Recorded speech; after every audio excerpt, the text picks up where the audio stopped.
Salut à tous, c'est Hugo de la chaîne NSS et si vous entendez des petits bruits en fond, c'est parce qu'il pleut dehors. Aujourd'hui, je voulais vous montrer quelque chose de très intéressant, c'est le fait qu'on peut faire quelque chose de très créatif avec rien, avec vraiment aucun matériel. En l'occurrence, bien évidemment, tout se passera en post-production. Mais ce que je veux dire, c'est qu'avec un seul élément, à savoir la couleur, on peut faire énormément de choses pour des clips musicaux en l'occurrence, et on va voir ça tout de suite dans Premiere Pro. Et je le dis maintenant, même si j'aime pas faire ça, mais ça fait plus de sens, restez bien jusqu'à la fin de la vidéo puisque je vous donnerai une technique assez intéressante pour vos prochains clips. Mais on verra ça après. Avant toute chose, bien évidemment, ce qui va être intéressant, c'est de travailler les effets en rythme avec la musique. C'est pour ça que j'ai mis plein de petites marques, notamment au moment où il y a des kicks. Je vous fais d'ailleurs écouter l'extrait sur lequel on va travailler, et on commence juste après.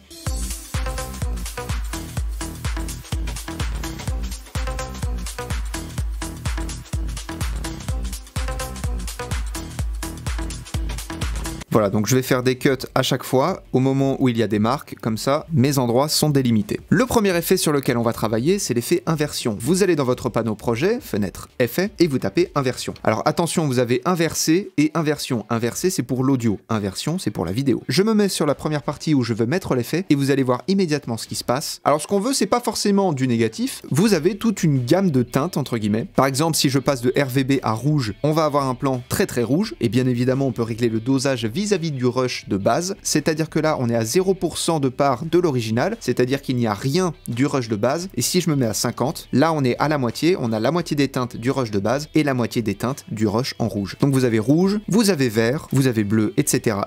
et vous avez aussi des choses un peu plus différentes. Je vous laisserai regarder par vous-même et notez bien que sur chaque tournage, sur chaque plan, les couleurs changeront puisque les réglages se font vis-à-vis du rush. Donc là moi ce que je vais faire c'est que un rush sur deux, je vais changer la couleur. Pour le premier je vais mettre sur la teinte, pour le deuxième, donc en sautant un rush sur deux, je vais le mettre sur la chrominance quadrature. Alors pas besoin de retenir les noms, c'est des noms à coucher dehors, mais regardez la différence, là on a un changement de couleur assez intéressant. Pour le troisième, je vais mettre sur bleu et je vais mettre 40% de la part originale, et pour le dernier, je vais mettre YIQ. Et si on lit la vidéo, ça nous donne ceci.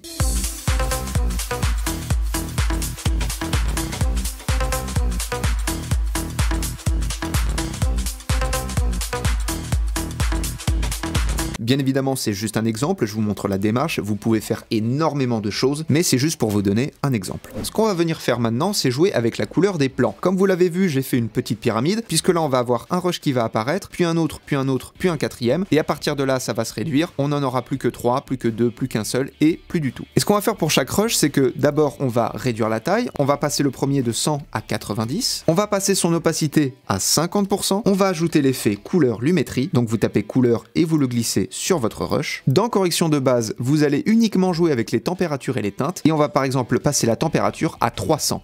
On refait le même processus pour le deuxième, sauf qu'on va le mettre en plus petit, donc on passe l'échelle à 80, on réduit l'opacité à 50% également, on met l'effet couleur lumétrie, et cette fois-ci, on va mettre les températures à moins 300. Et vous faites la même démarche pour les deux autres rushs, vous réduisez la taille, vous réduisez l'opacité, et vous changez la couleur. Ce qui au final nous donne ceci, donc vous avez votre rush de base, un rush orange, un bleu, un vert, un rose, et si on lit la vidéo, ça nous donne ceci.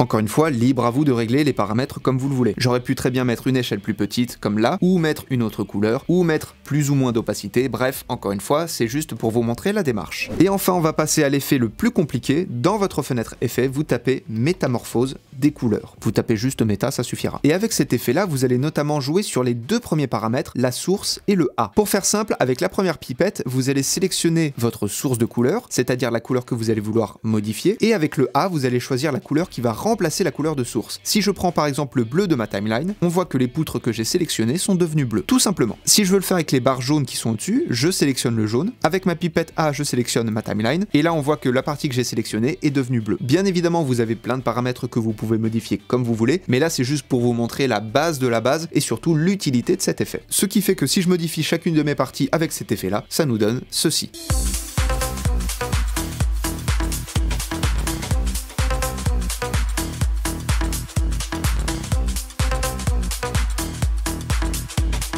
Voilà, comme je vous ai dit, on n'a pas dépensé de budget, on n'a pas investi dans des lumières, on a juste pris des effets de couleurs, des caches couleurs, ce genre de choses, et on a créé quelque chose de créatif, de dynamique, et évidemment, de coloré. Vous remarquerez dans les clips que parfois il y a ce changement de couleur, un plan va passer uniquement rouge, ou alors vous allez avoir des flashs blancs, ou des flashs de toutes les couleurs, bref, tout ça, ça tourne autour des effets de couleurs. Il y a un gros potentiel derrière qu'il est très bon d'exploiter, et encore, j'ai montré qu'une surface de tout ce qu'il est possible de faire. Et la technique dont je vous parlais au début de la vidéo, vous voyez ces plans avec la caméra qui filme l'acteur, mais l'acteur est libre de ses mouvements, c'est pas lui qui tient la caméra. En fait, il y a tout un système, il y a une ceinture avec des poids, avec la caméra au bout d'une perche, etc. Vous avez tout un matériel prévu pour faire ça, mais avec la technique que je vais vous donner, vous pouvez le reproduire avec juste un trépied et votre caméra, évidemment. L'idée, c'est que sur votre trépied, vous allez développer 2 des pieds et pas le 3e. Vous allez passer chacun des pieds que vous avez développés dans une boucle de votre pantalon, et le dernier pied que vous n'aurez pas développé sera au niveau de votre entrejambe. Bien évidemment, après, si vous voulez régler la hauteur, vous pouvez régler le dernier pied que vous n'avez pas sorti. Et globalement, c'est tout. Vous avez votre trépied qui est maintenu, vous n'avez plus qu'à régler la hauteur de votre trépied et l'inclinaison de votre caméra, et vous avez votre caméra qui vous filme avec les mains libres. Voilà, c'est tout pour cette vidéo. Je le dis pas assez souvent, mais merci à tous de me suivre. Merci de regarder les vidéos. Apprenez, utilisez et progressez dans vos montages. La plateforme pour me soutenir et mon compte Instagram sont toujours dans la description de la vidéo. Je vous fais des bisous et à plus.